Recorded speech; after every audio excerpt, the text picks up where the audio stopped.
Saya tidak peduli apakah ijazah Pak Jokowi itu asli atau tidak. Saya tidak peduli karena itu tidak akan ada akibatnya terhadap proses ketatanegaraan kita. Mahfud MD tegaskan Jokowi bisa dipidana jika ijazahnya terbukti palsu. Mantan Menteri Koordinator Bidang Politik, Hukum, dan Keamanan, Menko Polhukam, Mahfud MD, mengungkapkan jika ijazah Joko Widodo, Jokowi, terbukti palsu, maka akan disanksi pidana. Kalau pidana iya, pidananya bisa. Kalau terjadi pemalsuan, itu karena kebohongan publik, karena pemalsuan, itu bisa, tapi pidana itu tidak menyangkut ketatanegaraan ke orangnya. Kalau ketatanegaraan, misalnya pengadilan memutuskan hari ini, Presiden kemarin ijazahnya palsu, maka semua keputusan ijazahnya bubar negara ini. Jelas Mahfud dikutip dari kanal YouTube miliknya pada Minggu, 4 Mei 2025. Meski demikian, menurut Mahfud, Jokowi tetap sah menjadi Presiden ke-7 RI. Mahfud juga mengungkapkan, seluruh kebijakan yang dibuat oleh Jokowi selama menjadi presiden tetap sah secara ketatanegaraan, meski ijazahnya terbukti palsu. Saya tidak peduli apakah ijazah Pak Jokowi itu asli atau tidak. Saya tidak peduli karena itu tidak akan ada akibatnya terhadap proses ketatanegaraan kita.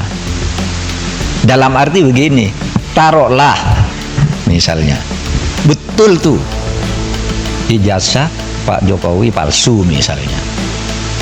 Lalu ada yang mengatakan gini, kalau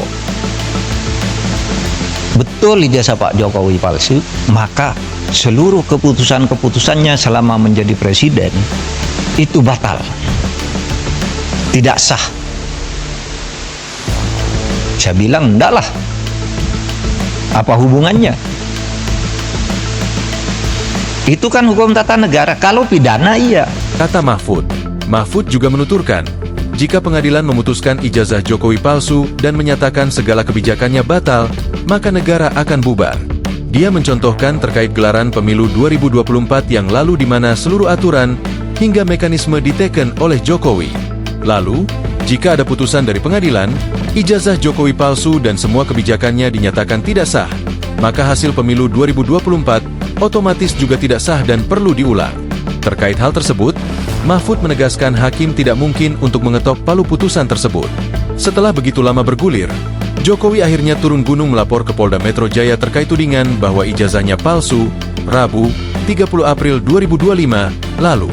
Dia melaporkan 5 orang berinisial RS, S, RS, T, dan K menggunakan pasal 310 dan 311 KUHP dan pasal 27A, 32, dan 35 UU Nomor 1 Tahun 2024 tentang Informasi dan Transaksi Elektronik, ITE. Mantan Wali Kota Solo itu mengungkapkan laporannya tersebut demi memperjelas persoalan yang sedang bergulir. Saya pikir sudah selesai. Ternyata masih berlarut-larut sehingga ya dibawa ke ranah hukum akan lebih baik sehingga sekali lagi nanti menjadi jelas dan gamblang. Kata Jokowi di Polda Metro Jaya, meski kasus ini terkesan ringan, Jokowi menganggap perlu mengambil langkah hukum. Terkait kemungkinan dilakukan digital forensik terhadap ijazahnya, Jokowi menyatakan siap jika memang dibutuhkan. Kalau diperlukan, silakan, yang jelas sudah dipenuhi, kata Jokowi. Kuasa hukum Jokowi, Yakub, mengatakan pihaknya telah menyerahkan beberapa barang bukti dan video kepada penyidik. Kami sudah menyerahkan ini kepada para penyidik dan penyelidikan masih sekarang tahapannya. Sehingga kami hormati dan kami akan menyerahkan kepada pihak kepolisian untuk menjelaskan lebih lanjut mengenai pokok perkaranya, tuturnya. Download Tribun X sekarang, menghadirkan lokal menjadi Indonesia.